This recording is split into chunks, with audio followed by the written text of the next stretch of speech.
17 दिन पहले जन्मी बच्ची को मरवा करके नेतन्याहू मर्दानगी दिखा रहा है, तो वहीं हमास अब लगातार इजराइल के सैनिकों को दफन करने का काम कर रहा है। इजराइल के पास आखिर के 11 दिन बचे हुए हैं और अगर इन 11 दिनों में युद्ध को नहीं रोका जाता तो इजराइल पूरी तरीके से खत्म हो सकता है।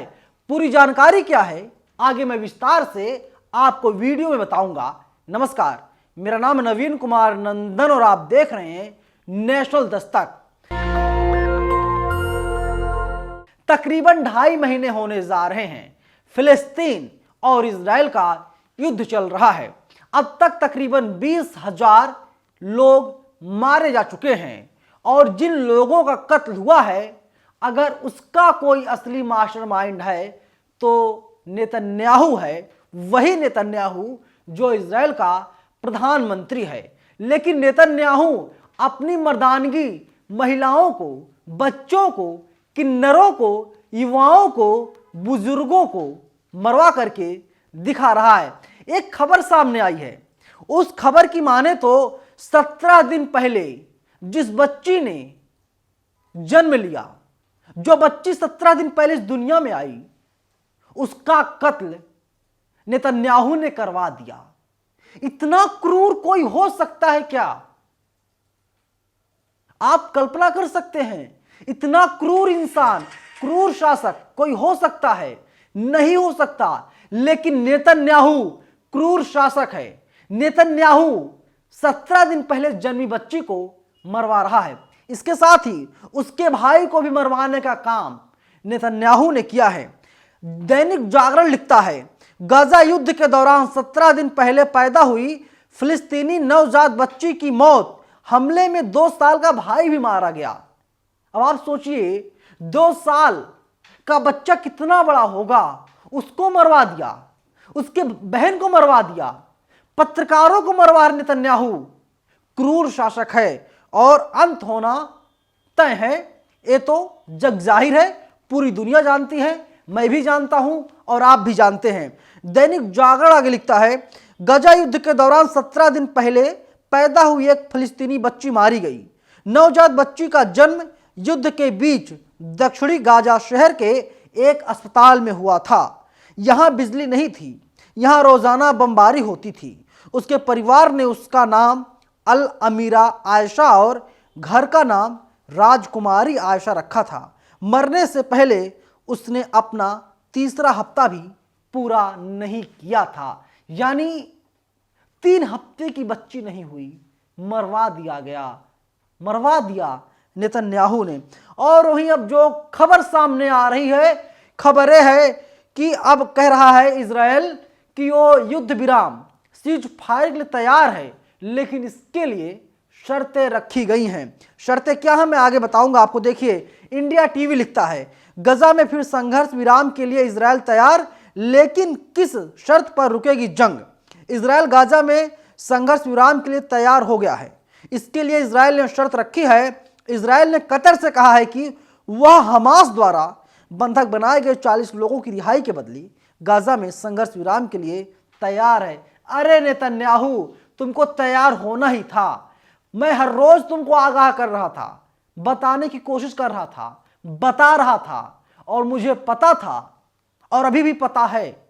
तुम हर एक वीडियोज को देखते हो जो वीडियो नेशनल दस्तक पर अपलोड होती है, खासकर फिलिस्तीन और इजराइल युद्ध के ऊपर।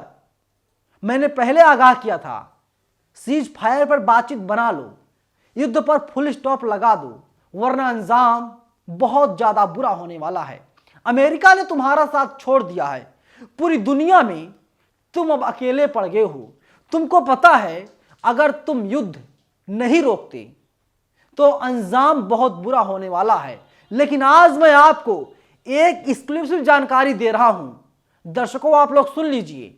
31 दिसंबर तक अगर युद्ध को खत्म कर दिया जाता है तो आप यकीन मानिए, भरोसा कीजिए, जनवरी बीतने नहीं पाएगा उसके पहले आपके पास खबर पहुंचेगी कि नेतन्याहू इजराइल का प्रधानमंत्री नहीं रहा।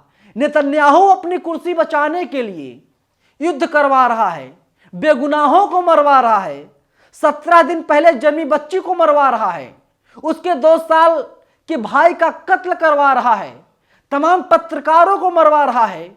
जो पत्रकार सच्ची खबर दिखा रहे थे, सच बता रहे थे, नेतन्याहू एक तानाशाह है, नेतन्याहू सच पसंद नहीं करता है।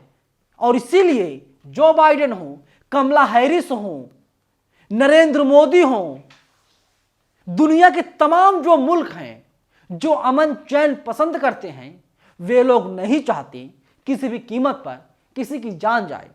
लेकिन दुर्भाग्य से ये जो तमाम संघी हैं, मनवादी विचारधारा के लोग हैं, ये लोग इजराइल का साथ दे रहे हैं। जानते हैं क्यों? क्योंकि फिलिस्तीन में मुसलमान भाई रहते हैं और इजराइल में यहूदी रहते हैं। मुसलमान भाइयों को मारा जा रहा है। अरे मुसलमान भाई तो हमारे देश के हैं साहब, उनसे जलते हैं संघी, उनसे जलते नफरती लोग।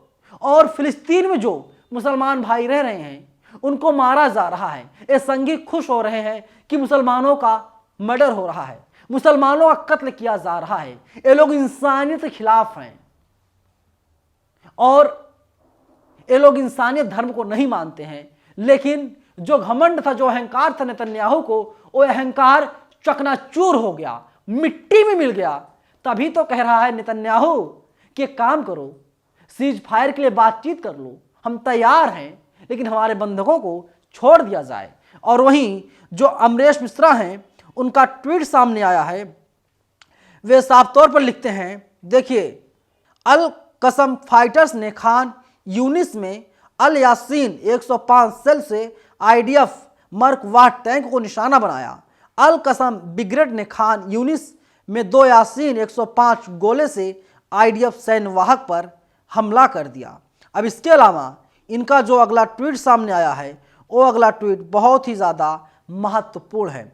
ये लिखते हैं, तल अल जतार गजा में हमास ने TBG शेल्स से 8 IDF सैनिकों को निस्तनाबूद कर दिया, यानी मार दिया, दफन कर दिया। और अब पूरी दुनिया में इजराइल की थू थू हो रही है। इजराइल के सैनिकों को दफनाया जा रहा है। कहाँ पर? फिलिस्तीन में, गजा में हमास के लोग दफनाने का काम कर रहे हैं। और नेतन्याहू लगभग ये लड़ाई हार चुका है। फिलिस्तीन आज़ादी के करीब पहुंच गया है।